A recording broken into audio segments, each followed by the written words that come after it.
जय हिंद साथियों।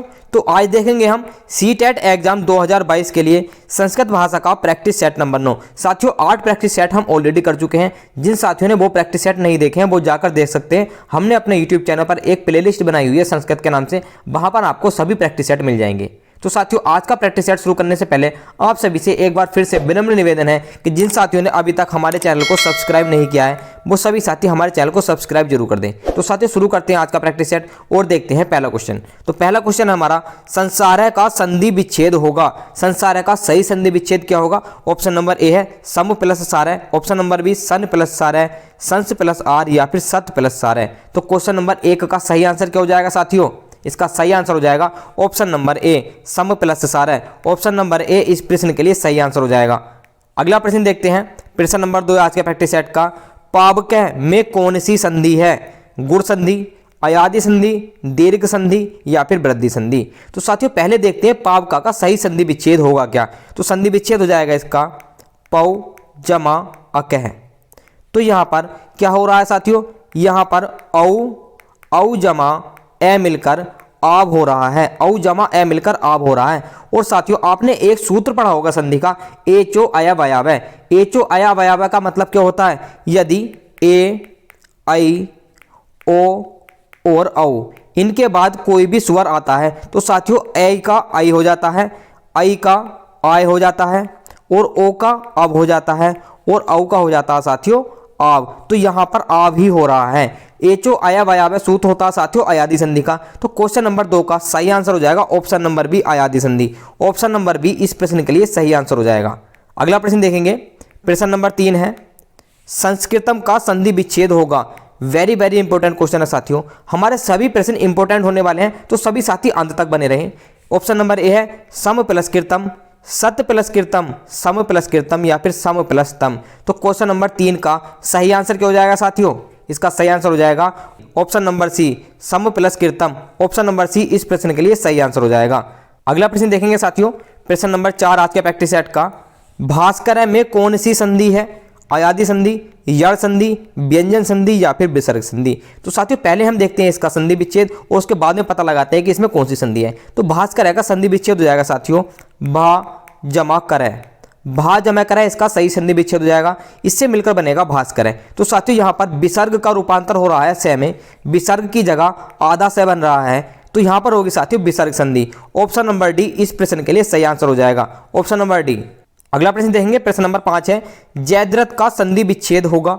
जयत प्लस रथ है, जय प्लस रथ है, जयद प्लस रथ है या फिर जय प्लस रथ है।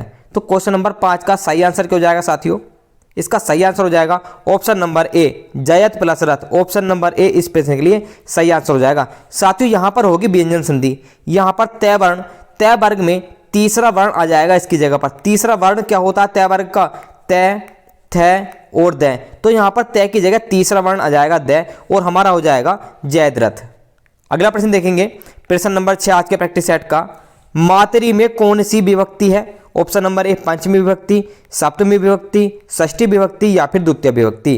तो साथियों मातृ शब्द में होगी सप्तमी विभक्ति। ऑप्शन नंबर बी इस प्रश्न के लिए सही आंसर हो जाएगा। वेरी वेरी इंपॉर्टेंट क्वेश्चन है साथियों, तो ध्यान रखना सभी साथियों को। अगला प्रश्न देखेंगे, प्रश्न नंबर 7, एक और इंपॉर्टेंट प्रश्न, आत्मने में कौन सी विभक्ति है? द्वितीय, तृतीय, चतुर्थी या फिर सप्तमी। तो क्वेश्चन नंबर 7 का सही आंसर हो जाएगा साथियों ऑप्शन नंबर सी चतुर्थी। आत्मने में चतुर्थी विभक्ति होगी। ऑप्शन नंबर सी इस प्रश्न के लिए सही आंसर हो जाएगा। अगला प्रश्न देखेंगे, घ्राणीय में कौन सा प्रत्यय है? वेरी इंपॉर्टेंट क्वेश्चन है साथियों। साथियों किसी भी एग्जाम में अगर उसमें संस्कृत है तो प्रत्यय से एक क्वेश्चन जरूर बनता है। ऑप्शन नंबर ए है लयप, ऑप्शन नंबर बी कत, ऑप्शन नंबर सी तव्य या फिर अन्य। तो क्वेश्चन नंबर 8 का सही आंसर क्या हो जाएगा? इसका आंसर हो जाएगा साथियों ऑप्शन नंबर डी अन्य। ऑप्शन नंबर डी इस प्रश्न के लिए सही आंसर हो जाएगा। साथियों प्रत्यय वो शब्द या शब्द समूह होता है जो किसी शब्द के अंत में लगकर उसके अर्थ को बदल देता है। अगला प्रश्न देखेंगे, प्रश्न नंबर 9 है, मृच्छकटिकम ग्रंथ के रचयिता कौन है? वेरी इंपॉर्टेंट क्वेश्चन है साथियों। मृच्छकटिकम ग्रंथ के रचयिता कौन है? शूद्रक, महाकवि कालिदास, वेद व्यास या फिर श्रीहर्ष। तो मृच्छकटिकम ग्रंथ लिखा गया साथियों शूद्रक के द्वारा। ऑप्शन नंबर ए इस प्रश्न के लिए सही आंसर हो जाएगा। अगला प्रश्न देखेंगे, प्रश्न नंबर 10 है, सप्ताह में कौन सा समास है? ऑप्शन नंबर 1 कर्मधारय समास, द्विगु समास, बहुव्रीहि समास या फिर तत्पुरुष समास। तो साथियों सप्ताह होता है 7 दिनों का समूह जिसमें संख्या का बोध हो रहा है हमें, तो संख्या का बोध जिसमें होता है उसमें होता है साथियों द्विगु समास। ऑप्शन नंबर बी इस प्रश्न के लिए सही आंसर हो जाएगा, ऑप्शन नंबर बी। साथियों साथ में जान लेते हैं इससे संबंधित और एग्जाम्पल, जैसे हमारा चौराहा होता है, तो चौराहा का मतलब होता है साथियों 4 राहों का समूह, तो चौराहा में भी हमारा द्विगु समास होगा। इसके अलावा होता है त्रिरत्न, त्रिरत्न इसमें आ रहा 3 रत्नों का समूह, तो साथियों जहां पर हमें पहला पद संख्या का बोध कराता है तो वहां पर होता है हमारा द्विगु समास। अगला प्रश्न देखेंगे, प्रश्न नंबर 11 है, राष्ट्रपति में कौन सा समास है? द्विगु समास, द्वंद्व समास, तत्पुरुष समास या फिर कर्मधारय समास। तो साथियों राष्ट्रपति का मतलब होता है राष्ट्र का पति। राष्ट्रपति का क्या मतलब होता है? इसका मतलब होता है साथियों राष्ट्र का पति। तो जहां पर ये चिन्ह आता है का, की, के या फिर ने, तो वहां पर होता है साथियों तत्पुरुष समास। ऑप्शन नंबर सी इस प्रश्न के लिए सही आंसर हो जाएगा, राष्ट्रपति में तत्पुरुष समास होगा, ऑप्शन नंबर सी। अगला प्रश्न देखेंगे, प्रश्न नंबर 12 है, नैषधेय चरितम किसकी रचना है? वेरी इंपोर्टेंट क्वेश्चन है साथियों, रचना से सवाल जरूर बनता है एग्जाम में। ऑप्शन नंबर 1 कालिदास, कौटिल्य, भरत मुनि या फिर श्री हर्ष। तो साथियों नैषध चरितम लिखी गई है श्री हर्ष जी के द्वारा, ऑप्शन नंबर डी इस प्रश्न के लिए सही आंसर हो जाएगा। अगला प्रश्न देखेंगे, प्रश्न नंबर 13 है, निम्न में संयुक्त व्यंजन कौन सा है? संयुक्त व्यंजन साथियों, संयुक्त व्यंजन वो व्यंजन होता है जो 2 व्यंजनों की मदद से बनता है, तो वो व्यंजन कौन सा है? छ, झ, ट या फिर श। तो क्वेश्चन नंबर 13 का सही आंसर हो जाएगा साथियों option number A 6। Option number A इस प्रश्न के लिए सही आंसर हो जाएगा। साथियों अब हमें ये तो पता चल गया कि 6 एक संयुक्त व्यंजन है, अब हमें ये भी जानना है कि 6 मिलकर किस किस से बना हुआ है। तो साथियों 6 बनता है क जमा से, षटकोण वाले से मिलकर ये बनता है, क जमा से मिलकर बनाते हैं साथियों 6। अगला प्रश्न देखेंगे, प्रश्न नंबर 14 है, निम्न में ऊष्म व्यंजन की पहचान करें। हमें साथियों ऊष्म व्यंजन बताना है, यह, है, वह या फिर तरह। तो क्वेश्चन नंबर 14 का सही आंसर क्या हो जाएगा साथियों? इसका सही आंसर हो जाएगा ऑप्शन नंबर बी है साथियों एक ऊष्म व्यंजन है। साथियों आपने पढ़ा होगा सल प्रत्याहार, सल प्रत्याहार के जितने भी वर्ण हैं वो सारे ऊष्म व्यंजन में आते हैं, जो निम्न प्रकार हैं से और है, ये चारों वर्ण ऊष्म व्यंजन हैं जो कि सल प्रत्याहार में ये आते हैं। अगला प्रश्न देखेंगे, प्रश्न नंबर 15 आज के प्रैक्टिस सेट का, माहेश्वर सूत्र कितने हैं? वेरी इंपोर्टेंट क्वेश्चन है साथियों, माहेश्वर सूत्रों की संख्या कितनी है? 11, 24, 14 या फिर 52। तो क्वेश्चन नंबर 15 का सही आंसर हो जाएगा साथियों ऑप्शन नंबर सी 14। माहेश्वर सूत्र बताए गए हैं साथियों 14, ऑप्शन नंबर सी इस प्रश्न के लिए सही आंसर हो जाएगा। अगला प्रश्न देखेंगे, प्रश्न नंबर 16, से का उच्चारण स्थान है। वेरी वेरी इंपोर्टेंट क्वेश्चन है साथियों, उच्चारण स्थान से भी एग्जाम में क्वेश्चन जरूर बनता है। तो से का उच्चारण स्थान क्या है? कंठ, तालु, दंत या फिर मूर्धा। तो साथियों 16 का सही आंसर हो जाएगा ऑप्शन नंबर डी मूर्धा, ऑप्शन नंबर डी इस प्रश्न के लिए सही आंसर हो जाएगा।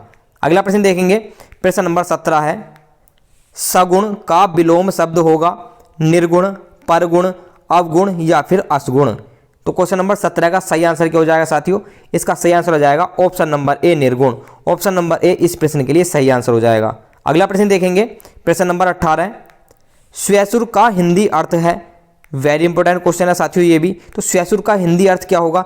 राक्षस, ससुर, बोली या फिर देवता। तो साथियों क्वेश्चन नंबर 18 का सही आंसर हो जाएगा ऑप्शन नंबर बी ससुर, ऑप्शन नंबर बी इस प्रश्न के लिए सही आंसर हो जाएगा। स्वैसुर को हिंदी में ससुर कहा जाता है। अगला प्रश्न देखेंगे, प्रश्न नंबर 19 है, अध्यास्ते में उपसर्ग होगा। साथियों उपसर्ग वह शब्द या शब्द समूह होता है जो किसी शब्द के पहले रखकर उसके अर्थ को बदल देता है। तो ऑप्शन नंबर ए देखेंगे, अध, अध्यय, अधि या फिर अध्या। तो क्वेश्चन नंबर 19 का सही आंसर क्या हो जाएगा साथियों? इसका सही आंसर हो जाएगा ऑप्शन नंबर सी अधि, ऑप्शन नंबर सी इस प्रश्न के लिए सही आंसर हो जाएगा।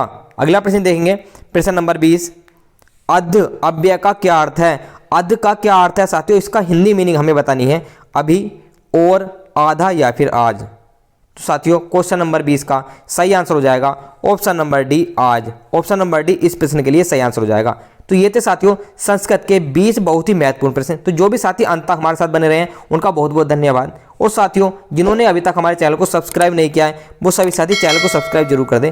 हम मिलते हैं आपसे अगले प्रैक्टिस सेट में। जय हिंद।